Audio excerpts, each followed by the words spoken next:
ब्रह्मा गुरु विष्णु गुरुदेवो महेश्वरा गुरु साक्षात परम ब्रह्मा तस्मै श्री गुरुवे नमः। जय गुरुदेव भगवान की जय। ओम परमात्मे नमः। ओम श्री परमात्मे नमः। अथ 17वां अध्याय 16 के अंत में योगेश्वर श्री कृष्ण ने स्पष्ट कहा कि काम, क्रोध और लोभ के त्यागने पर ही कर्म का आरंभ होता है। जिसे मैंने बार बार कहा है, नियत कर्म को बिना किए न सुख न सिद्धि और न परम गति ही मिलती है। इसलिए सब तुम्हारे लिए कर्तव्य और अकर्तव्य की व्यवस्था में कि क्या करूं क्या न करूं, इस संबंध में शास्त्र ही प्रमाण है, कोई अन्य शास्त्र नहीं, बल्कि गीता स्वयं शास्त्र है। अन्य शास्त्र भी है, किंतु यह इसी गीता शास्त्र पर दृष्टि रखते हुए दूसरा न ढूंढने लगे। दूसरी जगह ढूंढेंगे तो यह कर्मबद्धता नहीं मिलेगी, अतः भटक जाएंगे। इस पर अर्जुन ने प्रश्न किया कि भगवान, जो लोग शास्त्र विधि को त्याग कर पूर्ण श्रद्धा से युक्त होकर यजन करते हैं, उनकी गति कैसी है? सात्विक है, राजसी है अथवा तामसी है? क्योंकि पीछे अर्जुन ने सुना था कि सात्विक, राजस अथवा तामस जब तक गुण विद्वान है, किसी न किसी योनि के ही कारण होते हैं। इसलिए प्रस्तुत अध्याय के आरंभ में ही उसने प्रश्न रखा, हे कृष्ण, जो मनुष्य शास्त्र विधि को छोड़कर श्रद्धा सहित यजन करते हैं, उनकी गति कौन सी है? सात्विक है, राजसी है तथा तामसी है? यजन में देवता, यक्ष, भूत इत्यादि सभी आ जाते हैं।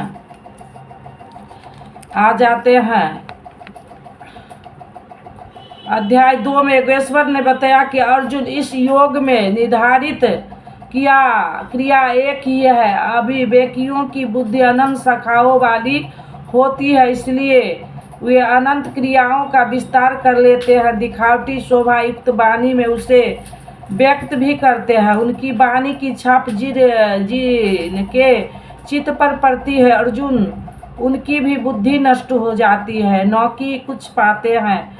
ठीक इसी प्रकार पुनरावर्ती यहाँ पर भी है कि जो शास्त्र विधि को त्याग कर भजते हैं, उनकी श्रद्धा भी 3 प्रकार की होती है। श्रद्धा 3 प्रकार की होती है। इस पर श्री कृष्ण ने कहा, मनुष्य की आदत से उत्पन्न हुए वह श्रद्धा सात्विक, राजसी तथा तामसी ऐसे 3 प्रकार की होती है। उसे तू मुझसे सुन। मनुष्य के हृदय में यह श्रद्धा अविरल है। हे भरत, सभी मनुष्यों की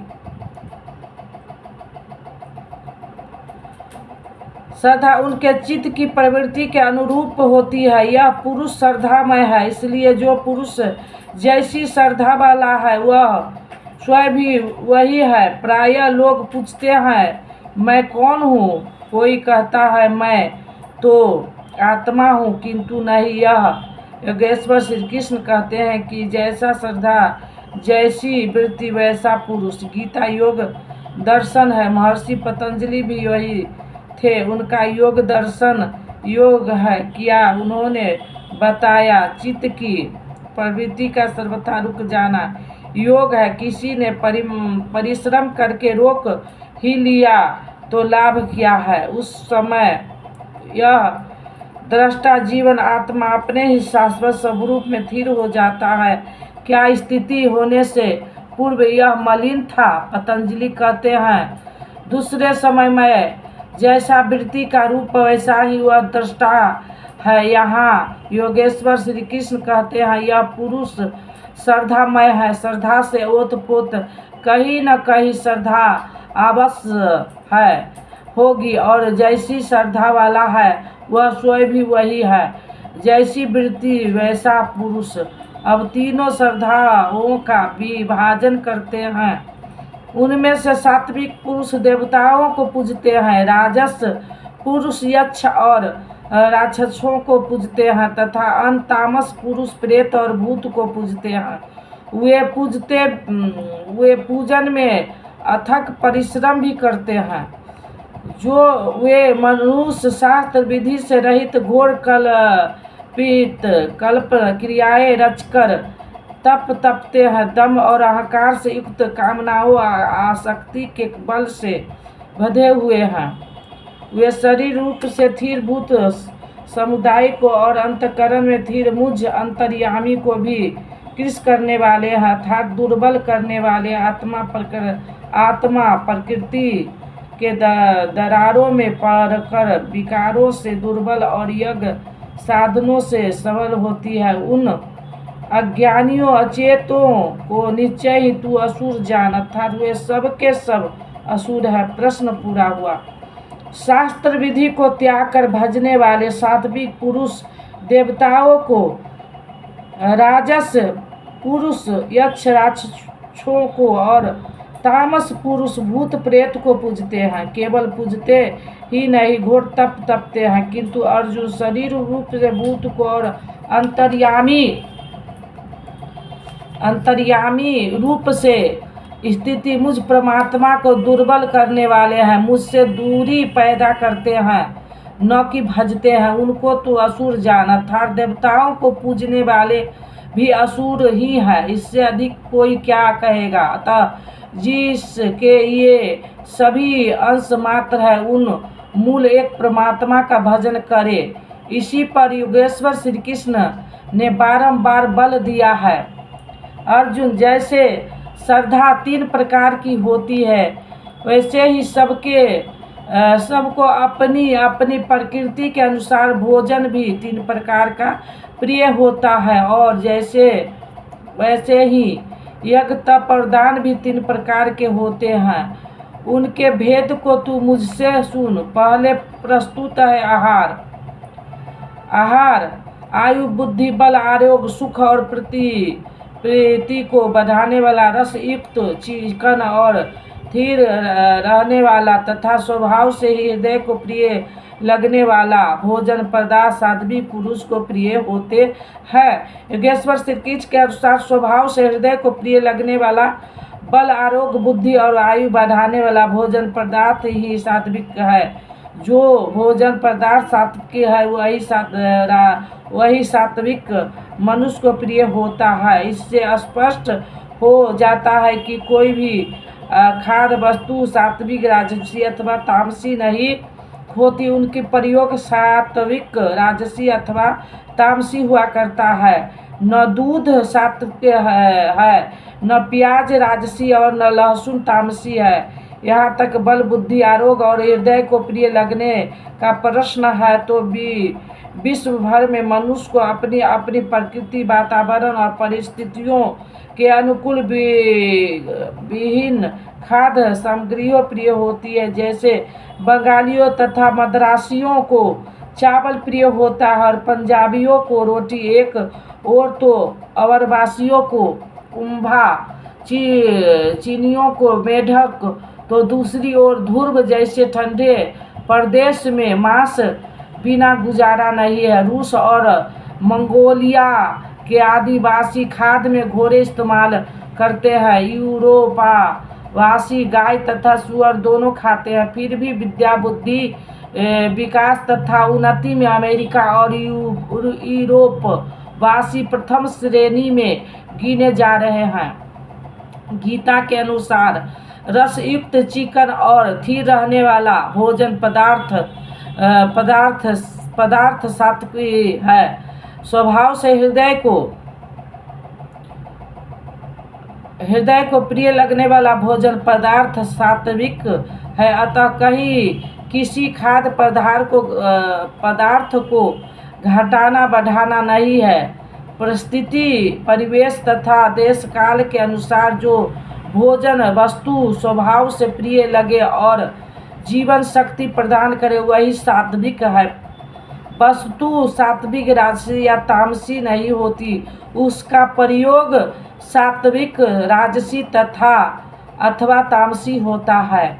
इसी अनुकूलन के लिए जो व्यक्ति घर परिवार त्याग केवल ईश्वर आराधना में लिप्त है, संन्यास आश्रम में है, उनके लिए मांस मदिरा त्याज्य है, क्योंकि अनुभव से देखा गया है कि ये पदार्थ आध्यात्मिक मार्ग को विपरीत मनोभाव उत्पन्न करते हैं। अतः इससे साधन पथ से भ्रष्ट होने की अधिक संभावना है। जो एकांत देश का सेवन करने वाले विरक्त है, उनके लिए योगेश्वर श्री कृष्ण अध्याय 6 में आहार के लिए एक नियम दिया है कि युक्त आहार विरारस, इसी को ध्यान में रखकर आचरण करना चाहिए। जो भजन में सहायक है उतना ही वह आहार ग्रहण करना चाहिए।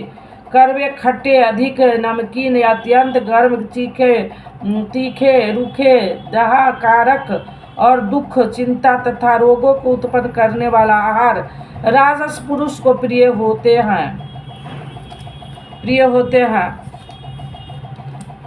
जो भोजन देर का बना हुआ है, अधपका है, रस रहित का अर्थ यह नहीं कि जल की मात्रा कम हो, बल्कि शरीर के लिए स्वास्थ्यवर्धक रसायन से जो रहित है, दुर्गंध, बासी, उचित, झूठा और अपवित्र भी है, वह तामस पुरुष को प्रिय होता है। प्रश्न पूरा हुआ। अब प्रस्तुत है यज्ञ। जय गुरुदेव भगवान की जय। अब दे दो गीता ज्ञान मिटे अज्ञान, गुरु जी हमारे हम आए शरण तुम्हारे। बालकपन खेलन में खोया, जौवन निद्रा में तू सोया। भय वृद्धित हो गई जर्जर कात हमारे, हम आए शरण तुम्हारे। सुत मात पिता बांधव दारा, नस्वर संबंध ए सारा। जाएंगे संग शुभा शुभ कर्म हमारे, हम आए शरण तुम्हारे। जाएंगे संग शुभा शुभ कर्म हमारे, हम आए शरण तुम्हारे। अब दे दो गीता ज्ञान मिटे अज्ञान, गुरु जी हमारे हम आए शरण तुम्हारे। गुरु कर में जग की माया में, सुख पाता था इस काया में। निज ज्योति से ज्योति जगाओ, गुरु जी हमारे हम आए शरण तुम्हारे। सेवक पर स्वामी दया करो, भव भय बंधन आप हरो। कर्मों के दोष न देखो आप हमारे, हम आए शरण तुम्हारे। कर्मों के दोष न देखो आप हमारे, हम आए शरण तुम्हारे। अब दे दो गीता ज्ञान मिटे अज्ञान, गुरु जी हमारे हम आए शरण तुम्हारे। गुरु चरणों में अर्जी है, आगे प्रभु आपकी मर्जी है। गुरु कृपा मिले तो जागे भाग हमारे, हम आए शरण तुम्हारे। अब दे दो गीता ज्ञान मिटे अज्ञान, गुरु जी हमारे हम आए शरण तुम्हारे। बोलो श्री राम जय राम जय जय राम, बोलो श्री राम जय राम जय जय राम। मंगल भवना मंगल हारी, द्रवौ दशरथ अजिर बिहारी। जो तुम जानहु अंतर्यामी, पुरबहु मोर मनोरथ स्वामी। अब प्रभु कृपा करहु ऐ भांति, सब तजि भजन करब दिन राति। बोलो श्री राम जय जय राम। सकल विघ्न व्यापहि नहीं तेहि, राम सो कृपा बिलो कही जेहि। प्रवेश नगर कीजे सब काजा, हृदय राख कौशलपुर राजा। गरल सुधारि पुकारहि मिताई, गोपद सिंधु अनल शीतलाई। हे रामा पुरुषोत्तमा नरहरे नारायण केशवा, गरुड़ ध्वज दामोदरा माधवाय। कृष्ण पते कमलापते, श्रीपते वैकुंठाधिपते। चराचर पते लक्ष्मी पते, त्राहिमाम त्राहिमाम त्राहिमाम। ओम शांति। जय गुरुदेव भगवान की जय। ओम ओम ओम।